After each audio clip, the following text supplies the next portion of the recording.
Wapendwa wasikilizaji wa Radio Tabora FM, karibuni katika tafakari ya neno la Mungu siku ya leo, Jumamosi ya tarehe 1 mwezi wa 11 mwaka 2025, ambapo kanisa linaadhimisha sherehe ya watakatifu wote.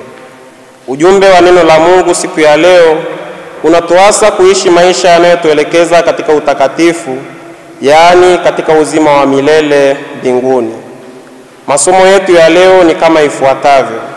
Somo la kwanza linatoka katika kitabu cha Ufunuo wa Yohane sura ya 7 aya ya 2 hadi ya 4 na aya ya 9 hadi ya 11. Somo la pili linatoka katika waraka wa kwanza wa Mtume Yohane kwa watu wote sura ya 3 aya ya 1 hadi ya 3, na somo la Injili linatoka katika Injili ya Mtakatifu Mathayo sura ya 5 aya ya 1 hadi ya 12. Karibuni sasa tusikilize somo la Injili takatifu kama ilivyoandikwa na mwinjili Mathayo sura ya 5 aya ya 1 hadi ya 12. Yesu alipowaona makutano alipanda mlimani, na alipokwisha kuketi wanafunzi wake walimjia. Akafumbua kinywa chake akawafundisha akisema, heri walio maskini wa roho, maana ufalme wa mbinguni ni wao. Heri wenye huzuni, maana hao watafarijika. Heri wenye upole, maana hao watairithi nchi. Heri wenye njaa na kiu ya haki, maana hao watashibishwa. Heri wenye rehema, maana hao watapata rehema. Heri wenye moyo safi, maana hao watamuona Mungu. Heri wapatanishi, maana hao wataitwa wana wa Mungu. Heri wenye kuudhiwa kwa ajili ya haki, maana ufalme wa mbinguni ni wao. Heri ninyi watakapowashutumu na kuwaudhi na kuwanenea kila neno baya kwa uongo kwa ajili yangu. Furahini na kushangilia, kwa kuwa thawabu yenu ni kubwa mbinguni, kwa maana ndivyo walivyowaudhi manabii waliokuwa kabla yenu. Neno la Bwana.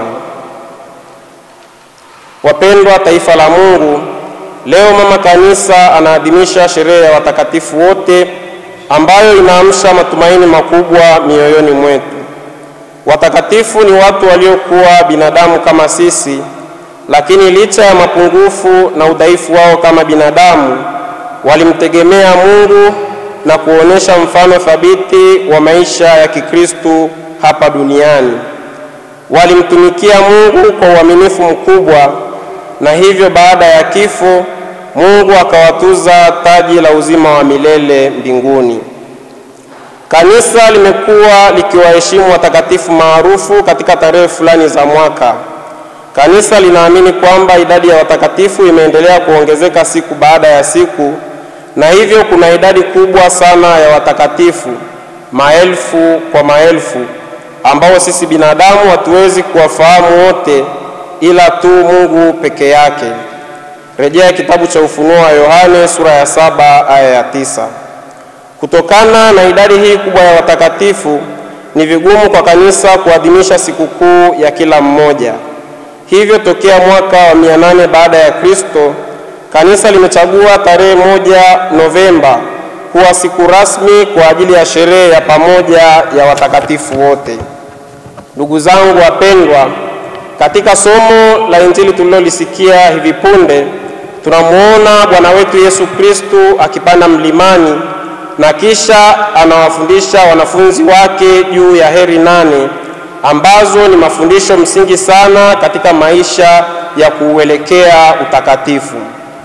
Injili ya leo inatuonyesha njia ya kufika mbinguni kwa kutuasa kwamba wanaoziishi hizi heri 8 thawabu yao ni kubwa mbinguni.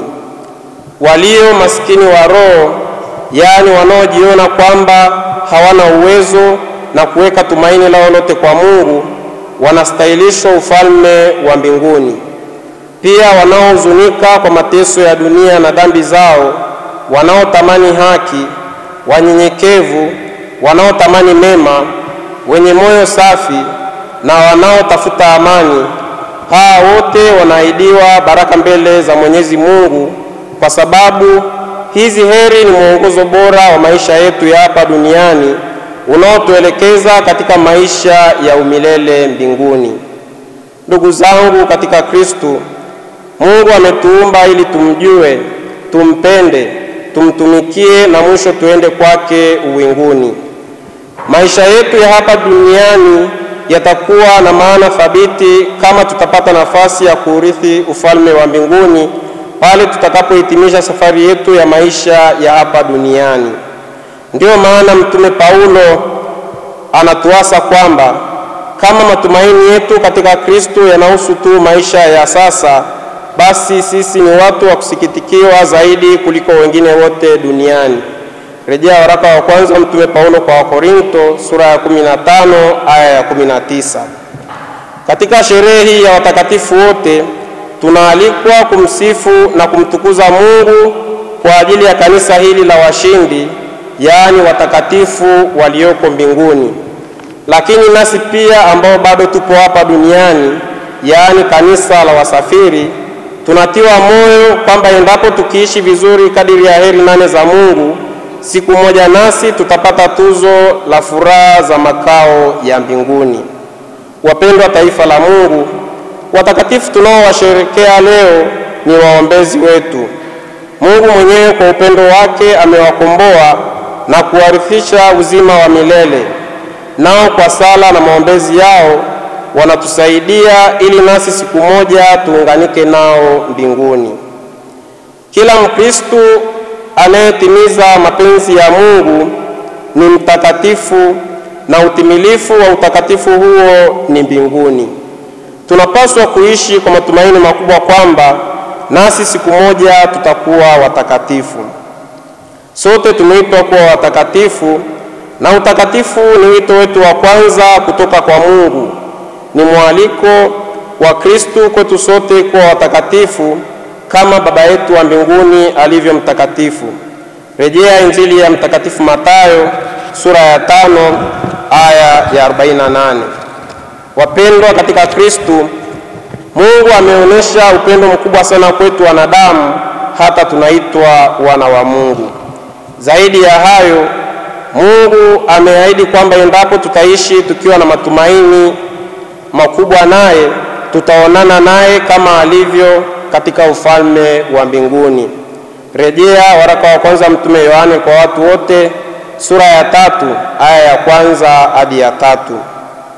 Kadiri ya waraka wa pili wa Mtume Paulo kwa Timotheo sura ya 4 aya ya 7 hadi ya 8, tunaweza kusema kwamba watakatifu hawa tunaowasherehekea leo wamevipiga vita vilivyo vizuri, mwendo wameumaliza na imani wameilinda.